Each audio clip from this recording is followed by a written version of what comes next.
परम सौभाग्य पूज्य महाराज जी आचार्य चरण परम पूज्य स्वामी जी महाराज, हमारे बड़े भैया गुरु तुल्य आचार्य चरण परम पूज्य स्वामी जी श्री देवकी नंदन ठाकुर जी महाराज जी का चरण, आज चरण दर्शन करने का हम सबको परम सौभाग्य प्राप्त हुआ। तालियां बजा के पूज्य गुरु जी का स्वागत वंदन अभिनंदन करें।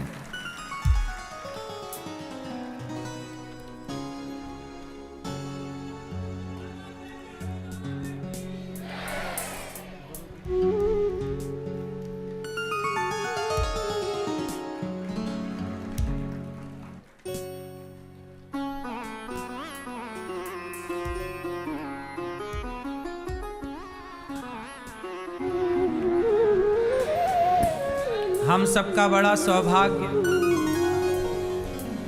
पूज्य गुरुजी,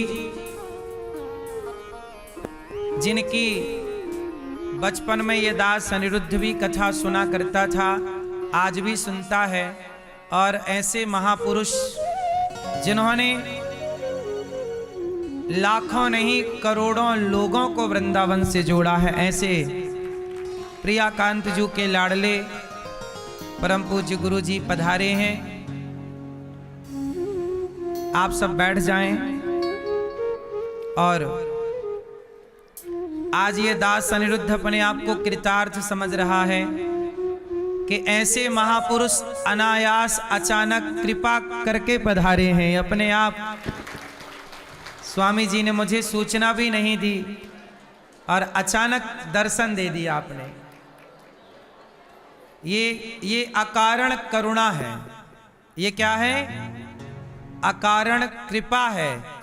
जैसे भगवान भक्तों पर अकारण कृपा कर देते हैं, ऐसे आज पूज्य गुरुदेव भगवान ने अकारण कृपा कर दी। अकारण करुणा वरुणालय भगवान को कहा जाता है। गुरुदेव भी ऐसे ही हमारे बड़े भैया हैं, गुरु जी हैं, सब कुछ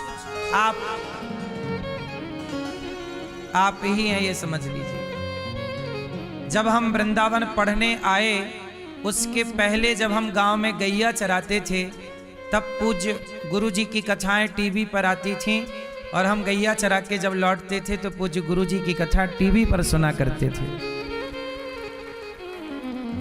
तब से हम कथाएं सुन रहे हैं और इन्हीं के बताए रास्तों पर चल रहे हैं। ऐसे महापुरुषों ने कथाओं में ही कहा है, सेवा करो, बड़े बुजुर्गों की सेवा करो।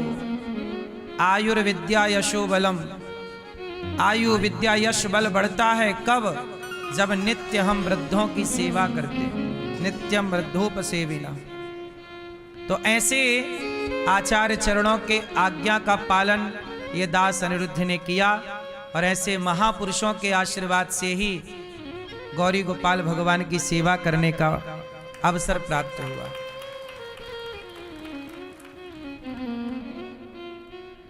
मेरा परम सौभाग्य पूज्य गुरु जी आपके श्री चरणों में दास का बारंबार प्रणाम नमन स्वीकार कीजिए। मैं आपका दास हूं, सदा आपके लिए हृदय में यही भाव रहता है कि देखिए, आप सब जानते होंगे पूज्य देवकी नंदन ठाकुर जी को कौन नहीं जानता।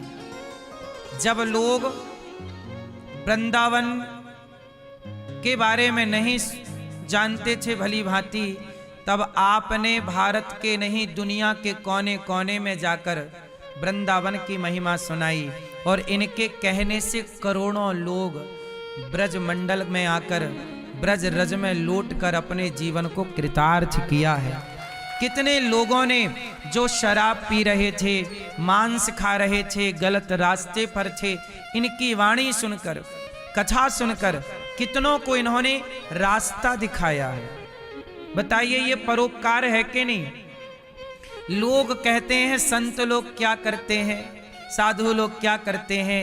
अरे, जिन लोगों को डॉक्टर नहीं सुधार पाते, जिनकी शराब डॉक्टर नहीं छुड़ा पाते, वो कथाओं के बल पर रास्ता, गलत रास्ता छोड़कर और सही रास्ते पर चलने लग जाते हैं। ये कथाओं की, ये आचार्यों की, ये कथा सुनाने वाले कथा सुना सुना के कितने लोगों को भटकी हुई समाज को सही दिशा दे देते हैं। ये उपकार है कि नहीं?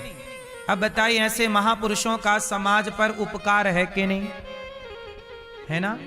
इसलिए संतों को अपमानित कर देना, गालियां दे देना बड़ा आसान है, पर संत लोग कितने लोगों को सही मार्ग पर ले आए, कितना परोपकार का कार्य करते हैं। अभी पूज्य गुरुजी ने जो पंजाब में और ऊपर जो बाढ़ आई थी, उन बाढ़ प्रभावित लोगों तक आपने खूब राशन पहुंचाकर उनका खूब सहयोग किया, सब तरह से धन धान्य देकर भी, आर्थिक रूप से भोजन खाद्य पदार्थ देकर। अब देखो, संत लोग भी अपना सारा तन मन धन से समाज में लगे ही रहते हैं। ऐसे महापुरुषों के चरणों में दास का बारंबार नमन। आज तो मैं क्या कहूं, भगवान की कृपा नहीं, विशेष कृपा हो गई कि अनायास हमें भी पता नहीं था, आपको भी पता नहीं, आपको भी लगा था कि ऐसे महापुरुषों का दर्शन हो जाएगा। देखिए, अचानक न जाने कौन से गुण पर दयानिधि रीझ जाते हैं। पूज्य गुरु जी की वाणी हम सुन के आशीर्वाद ले लें और अपने आप को कृतार्थ कर लें आपकी वाणी से। देखो, संत बड़े परमार्थी, भेष धरें अवधूत, और राम नाम का गोला फेंकें तो भाग जाएं यमदूत। आग लगी आकाश में बरस रहे अंगार, और संत न होते जगत में तो जल जाता संसार। भगवान की कथा सुना सुना कर दास अनिरुद्ध को भी आपने कथा सुनाई, और हमने भी खूब आपकी वाणी का आनंद लिया। जब हम वृंदावन में पढ़ते थे तब पूज्य गुरु जी की कथा फोगलाश्रम में हुई थी। तब ये दास गुरु जी की कथा में जाया करता था, और जैसे आप सुनने के लिए बैठे हैं, ऐसे ये दास भी पूज्य गुरु जी की कथा सुना करता था। और सुन करके हमने बहुत प्रेम प्राप्त किया, ज्ञान प्राप्त किया, भक्ति प्राप्त की, बहुत कुछ सीखा है आपसे। आप हमारे आदर्श हैं, केवल मेरे नहीं, हम भारतीयों के आदर्श हैं आप। आजकल कुछ लोग कहते हैं ना, बॉलीवुड के लोगों को, सितारों ने डाली वोट, सितारों ने किया ये। बॉलीवुड के लोगों को क्या बोलते रहते हैं मीडिया वाले कुछ लोग? सितारे। मुझे लगता है जो गुटखा बेचें, जो शराब का प्रचार करें, वो सितारे नहीं हैं। समाज के ये सितारे हैं जो समाज को सही रास्ता दिखा रहे हैं। इनका पूरा जीवन सही रास्ता दिखाते दिखाते आज तक की यात्रा केवल सही रास्ता दिखाने में खर्च हुई जिंदगी। बचा हुआ जीवन सही रास्ता दिखाने में ही आपका समर्पित हो रहा। पूज्य गुरु जी की वाणी। शिरादे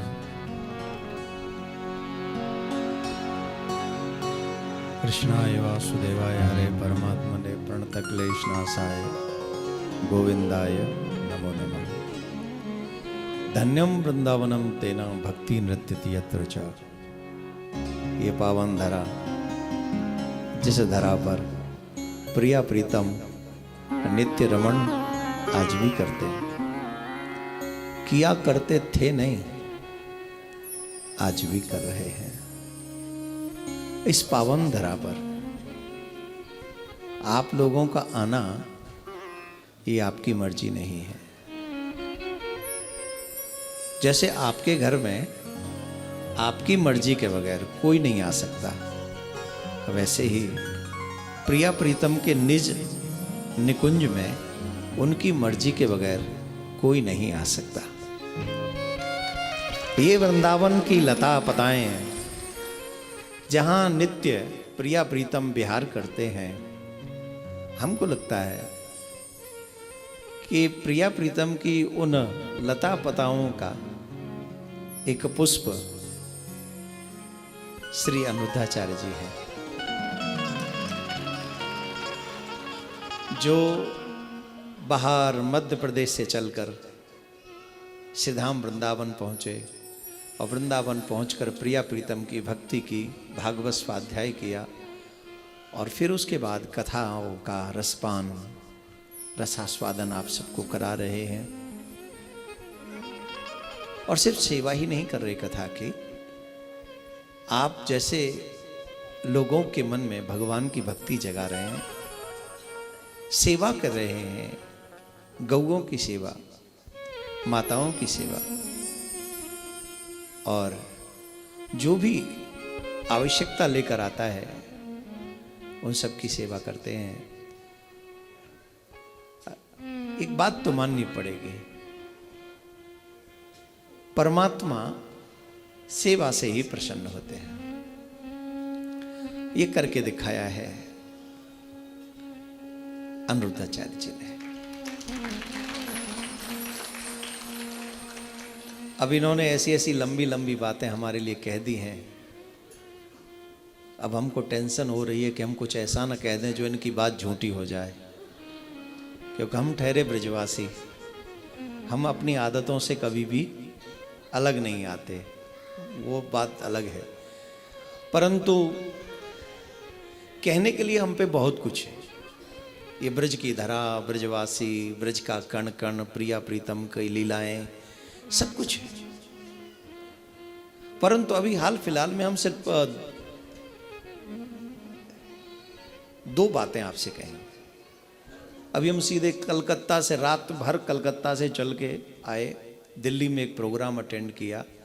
रास्ते में हम जब हाईवे पे थे, जमुना एक्सप्रेसवे पे, यहाँ से आधा पौना घंटा दूर, तो अचानक से हमें याद आया कि हमें एक प्रॉमिस पूरा करना है। ये 2 बार प्रिया कांजू मंदिर आए, दर्शन किया, हमसे कहा कि एनी हाउ आपको आना है, आप जो कहो सो। हमने कहा 1 तारीख तक हम कलकत्ता हैं और कल से फिर हम बाहर चले जाएंगे। हमने कहा अगर हम नहीं गए तो ये समझेंगे कि महाराज झूठा है।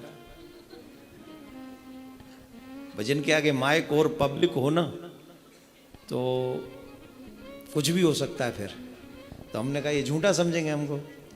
तो रास्ते में हमें अचानक से याद आया और हमने कहा कि इनके लोग को किसी को कॉल करो, और हम जाते, आश्रम बाद में जाएंगे, पहले वहाँ दर्शन करके अपनी हाजिरी लगा के अपना प्रॉमिस पूरा करके।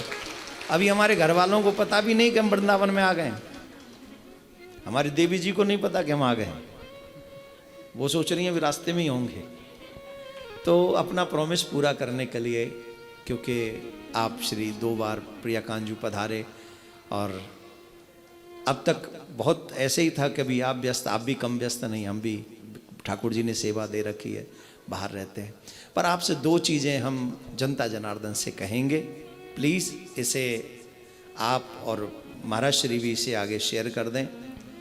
पहली बात, जितना धर्म को तुम जानते हो उतना नेक्स्ट जनरेशन को दे दो, अदरवाइज तुम्हारे घर के मंदिरों में कोई दीपक जलाने वाला नहीं रहेगा। लोग तो रहेंगे, दीपक नहीं जलेगा, क्योंकि जैसा माहौल बनाया जा रहा है, हमारे बच्चों को धर्म के विरुद्ध किया जा रहा है, उन्हें गलत दिशाएं दिखाई जा रही हैं। आप कल्पना करिए 10 बरस का बच्चा दुष्कर्म कर सकता है, वो भी जबरदस्ती, 6 वर्ष की बच्ची से। अभी दिल्ली भजनपुरा में ये कांड हुआ। 10 बरस का बच्चा, 13 बरस का बच्चा, 16 बरस का बच्चा एक बच्ची को उठा के ले जाते हैं और जब दुष्कर्म करते हैं। ये किसकी कमी है? ये बच्चों की कमी नहीं। आप सबको ये नेट पे, सोशल मीडिया पे डालना चाहिए कि भारत सरकार ऐसा कानून लाए जिससे सोशल मीडिया पे भी सब कुछ न डाला जा सके, उस पे भी वही डाला जा सके जो अच्छा हो, उचित हो, जिससे हमारे बच्चों की मेंटलिटी विकृत ना हो। अभी हमारी बच्चों की मेंटलिटी देख रहे हैं आप, मोबाइल के कारण है, वो फिल्मों के कारण है। अच्छा बताओ, हमारे बच्चे सुरक्षित होने चाहिए कि नहीं? आप बोलो। जिस तरीके से आप बोल रहे हो उस तरीके से तो आप ही सुरक्षित नहीं लग रहे। ठंड लग रही, जाड़ों पर रहो, जाड़ो लग गो, चाय ना मिली, अच्छा बताओ, आने वाली पीढ़ी सुरक्षित होनी चाहिए कि नहीं? तो उसके लिए हम लोगों को काम करना पड़ेगा सबको। कम से कम हम एक पोस्ट, एक वीडियो ऐसा डालें कि भारत सरकार इंटरनेट को फ्री न छोड़े, सोशल मीडिया को फ्री न छोड़े। जो अनुचित है वो न डाला जाए, जिससे हमारे बच्चों की मेंटल डिस्टरबेंस बढ़ जाए। ऐसी कोई चीज सोशल मीडिया पे नहीं डलनी चाहिए। अगर बॉलीवुड में सेंसर बोर्ड हो सकता है तो इंटरनेट पे भी सेंसर बोर्ड होना चाहिए। कितने लोग हैं जो हम भगवान को अपशब्द बोलते हैं, उन्हें रोकने वाला कोई नहीं। साधु संतों को उल्टा सीधा बोलते हैं, उन्हें कोई बोलने वाला नहीं, रोकने वाला नहीं। होना चाहिए, रुकना चाहिए। एक तो ये निवेदन, आप सबको एक एक पोस्ट, एक एक वीडियो डालना चाहिए। महाराज जी भी मेरी बात का समर्थन करेंगे, कर ही लेंगे, करना ही पड़ेगा। हम तो आपके दास हैं। इनको करना ही पड़ेगा अगर वृंदावन में रहना है तो। हम तो आपके दास हैं भगवान। नहीं तो हम किशोरी जी से शिकायत करेंगे और क्या करेंगे। नहीं, ये बहुत प्रिय हैं जो इनको हम कहते हैं। बहुत विलंब से हम एक दूसरे के संपर्क में आए हैं, बहुत विलंब से। ये आपको रहते हुए बहुत समय हो गया, लेकिन व्यस्तता के कारण कह लो या कुछ और कारण कह लो, बहुत दिन हुए। लेकिन अब जब से संपर्क में हैं, वो आज्ञा का पालन करते हैं और हम भी अनुचित तो कुछ नहीं कहते। हाँ, आप लोगों को सौभाग्य है, अब हमारी पूजा करो तो। आप सबसे निवेदन, एक तो ये डालें। दूसरा, अपने बच्चों को संस्कारी बनाओ। कृष्ण भूमि मंदिर बनना चाहिए कि नहीं? जोर से बोलो। पूरा ब्रजधाम या हमारे ब्रज के तीर्थ या भारत के तीर्थ शराब और मांस से मुक्त होने चाहिए कि नहीं होने चाहिए? जोर से बोलो, होने चाहिए कि नहीं होने चाहिए? सनातन बोर्ड का निर्माण होना चाहिए कि नहीं होना चाहिए? आने वाली पीढ़ी सुरक्षित होनी चाहिए कि नहीं? तो हम मिलके चलेंगे तो एवरीथिंग इज पॉसिबल। अगर हम एक साथ चलेंगे तो एवरीथिंग इज पॉसिबल। अभी आप लोगों ने देखा ना, वो बांग्लादेश का एक क्रिकेटर आईपीएल खेलेगा, वो बताओ खेलेगा? नहीं खेलेगा ना। क्यों नहीं खेलेगा? क्योंकि हम एक साथ थे। आईपीएल छोड़ो, अब तो पूरा बांग्लादेश ही वर्ल्ड कप नहीं खेलेगा। ये है आपकी एकजुटता में दम। और ये कितनी अच्छी बात है कि ये आवाज भी गुरुजी ने उठाई थी, और इनकी आवाज उठी तो बदलाव हुआ, समाज एकजुट हुआ। हम आवाज ही उठाते रहे और हमारे सनातनी हमारा संग न दें तो आवाज उठ दब जाएगी। लेकिन जब हम और आप सब इकट्ठे हो जाएंगे तो हर चीज कामयाब होगी। बांग्लादेश वर्ल्ड कप से बाहर। अब पाकिस्तान कह रहा है हम नहीं खेलेंगे इंडिया के साथ 15 तारीख को। अरे तू का ही खेलेगा, तो पहले तो ही पता हो बाबा, तेरे बाप हैं और तू हार के चलो जाएगा। जा मर अपनी इज्जत बचा रहो, तू यह बात है कह के हम जान लेना है तेरी। तो ये सब अपना अपना सिस्टम सेट कर रहा है। खैर, अपने बच्चों को माथे पे तिलक, गले में कंठी, हाथ में कलावा, मुख में भगवान का नाम, सर पे शिखा, बड़ों का सम्मान, यही है सनातनी की सबसे बड़ी पहचान। ये आप जारी करिए, ये आप बनाइए प्लीज। और आप सबका मन प्रिया कांजू में, गौरी गोपाल में लगे। महाराज जी के बताए हुए मार्ग पर आप चलें, भगवान का भजन करें, अपने बड़ों का आदर करें, इन्हीं शब्दों के साथ। क्योंकि अभी मैं कथा में बाधा नहीं बनूंगा, मुझे अपना प्रॉमिस पूरा करना था, इसलिए मुझे आना था। आप सबके दर्शन हो गए, पूज्य महाराज श्री के दर्शन हो गए। आप सब, हाँ, SPL और होने जा रहा है सनातन प्रीमियर लीग। ये महाराज जी भी उसमें इन्वॉल्व हैं, ये भी जाएंगे एक दिन आशीर्वाद देने, बल्ला बल्ला चलाने। तो 12, 13, 14, 15 मार्च आप लोग अपने सनातनी बच्चों को भी, अगर आपको लग रहा है कि हमारे बच्चे भी अच्छा क्रिकेट खेलते हैं, तो जहाँ जहाँ आपके पास ट्रायल हो रहा हो वहाँ अपने बच्चों को भेज सकते हैं। फ्री ऑफ कॉस्ट है, नो एनी चार्ज, कोई चार्ज नहीं। और हाँ, जीत गया तो उसकी टीम को 31 लाख मिलेंगे, और नहीं जीत पाया, सेकंड रनअप हो गया तो 15 लाख मिलेंगे। और पूरे टूर्नामेंट में अच्छा मैच खेला तो एक न्यू कार मिलेगी। ज्यादा विकेट ले लोगे सबसे ज्यादा तो एक बाइक मिलेगी। बाइक पे आना, वृंदावन में गौरी गोपाल से बांके बिहारी दर्शन करने, चुपचाप चले जाना, भीड़ भी तंग नहीं कर पाएगी, है ना। तो ये सब व्यवस्था है सनातन। शर्त एक ही है, आपका रजिस्ट्रेशन सनातनी होना चाहिए, आपका ब्लड सनातनी होना चाहिए, आपकी सोच सनातनी होना चाहिए। जय श्री राम। बहुत सुंदर। हमारे गुरुजी तो जो आज्ञा करते हैं दास, आप तो हमारे राम हैं और हम आपके लक्ष्मण हैं। आप जो आज्ञा करते चलेंगे ये दास आपकी सेवा में है। संतों का साथ होना, जिनकी वाणी दिन भर भगवान नाम गाती हो, जिनकी वाणी दिन भर भगवान का यशगान करती हो, उनके संग चलना ये भी भगवान की कृपा है। बिना कृपा के साधुओं का, संतों का, महापुरुषों का संग बिना कृपा के संभव नहीं है। पूज्य महाराज जी, हम सदा आपके ऋणी रहेंगे। ये दास अनिरुद्ध, आपने अनायास ही कृपा की है दास पर, और इसी तरह दास अनिरुद्ध पर कृपा बनाए रखिएगा। ये दास सदा आपका था, आपका है, आपका ही रहेगा।